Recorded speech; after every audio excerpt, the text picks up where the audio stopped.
The NPR shop invites you to tune up your CD collection. CDs from Car Talk and other NPR programs are available at npr.org/shop. 1 year ago, violence in Iraq appeared to be spiraling out of control. It prompted President Bush to come up with a new strategy. He ordered 30,000 additional troops to Iraq. 1 year on, supporters and even some detractors have hailed the surge as an unqualified success. Violence is down to levels not seen since 2004, and Iraqis are back out on the streets. As part of our series assessing the new White House strategy, NPR's Guy Raz reports on how that happened. The surge wasn't so much a strategy as it was a Hail Mary, a prayer. By the end of 2006, the situation in Iraq was so bad that even supporters of the administration, like the editors of the neoconservative magazine The Weekly Standard, even they acknowledged that failure was just around the corner. And the magazine's key military writer, Frederick Kagan, was clearly distressed when he appeared on C-SPAN. The American people have become very frustrated with the course of this war. They should be frustrated. We're losing. So Kagan, who also works at the neoconservative American Enterprise Institute, along with retired Army General Jack Keane, presented the White House with a plan to change its strategy in Iraq. It called for a surge of troops. The two men also pushed for a change in leadership, and Keane suggested his protege, General David Petraeus, an ambitious officer with a Princeton pedigree to boot. The White House listened and agreed to roll the dice. But during the first 6 months of the surge, violence in Iraq reached an all-time high. Retired Army Colonel Douglas Macgregor was following events closely. Up until that point, the surge was simply providing more targets for the insurgents to shoot at. But then around June, almost too fast for anyone to absorb, the violence began to plummet. A decline that continues up to this moment and has turned one-time Iraq skeptics like former General Barry McCaffrey into believers. The real debate in my mind, and I think the issue at stake, is not whether things are better in Iraq. They are unquestionably like night and day change in the level of violence. The real question is what caused it. What caused it is open to debate. General Petraeus credits the surge. The improvements in security are a result of the greater number of coalition and Iraqi security forces and the strategy that guides the operations we conduct. But some current and former military officers I spoke with disagree, including Virginia Senator Jim Webb, whose own son, a Marine, served in Iraq before the surge was implemented. My son was there fighting in Ramadi when the situation began to turn around, and I don't believe that it would be appropriate for people to say that that was even a part of the surge. Barry McCaffrey and other former officers explain that a surge of 30,000 more troops into a country of 30 million could never have enough of an impact alone to turn things around. The least important aspect of the so-called change in strategy was the surge. So if it wasn't just the surge, how did it happen?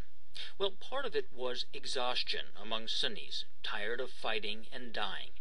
Another part was a ceasefire declared by the largest Shiite militia.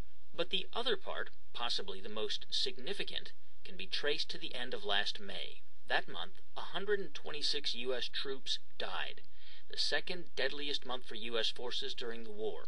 General Petraeus was under pressure to reduce those casualties. And Petraeus seems to have concluded that it was essential to cut deals with the Sunni insurgents if he was going to succeed in reducing U.S. casualties. The deals Colonel Macgregor is talking about is what the military now calls the Concerned Local Citizens Program, or simply CLCs.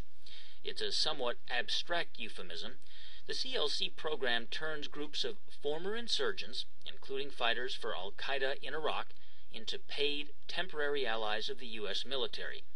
Barry McCaffrey is just back from a 5-day trip to Iraq where... I went to a couple of these CLCs, it's 5 awkward-looking guys with their own AK standing at a road junction with 2 magazines of ammunition, and they're there as early warning to protect their families in that village. I think that's good. Some 70,000 former insurgents are now being paid $10 a day by the U.S. military. It costs about $250 million a year. It's a controversial strategy, and Colonel Macgregor warns that it's creating a parallel military force in Iraq, one made up almost entirely of Sunni Muslims. We need to understand that buying off your enemy is a good short-term solution to gain a respite from violence. But it's not a long-term solution to creating a legitimate political order inside a country that, quite frankly, is recovering from the worst sort of civil war. That civil war has subsided, for now. It's diminished because of massive internal migration, a movement of populations that has created de facto ethnic cantons. Segregation works, is effectively what the U.S. military is telling you. We've facilitated, whether on purpose or inadvertently, the division of the country. We're capitalizing on that right now, and we are creating new militias out of Sunni insurgents. We're calling them concerned citizens and guardians. These people are not our friends. They do not like us. They do not want us in the country. Their goal is unchanged. Macgregor, himself a decorated combat veteran and a former administration advisor, articulates a view that is privately shared by several former and current officers.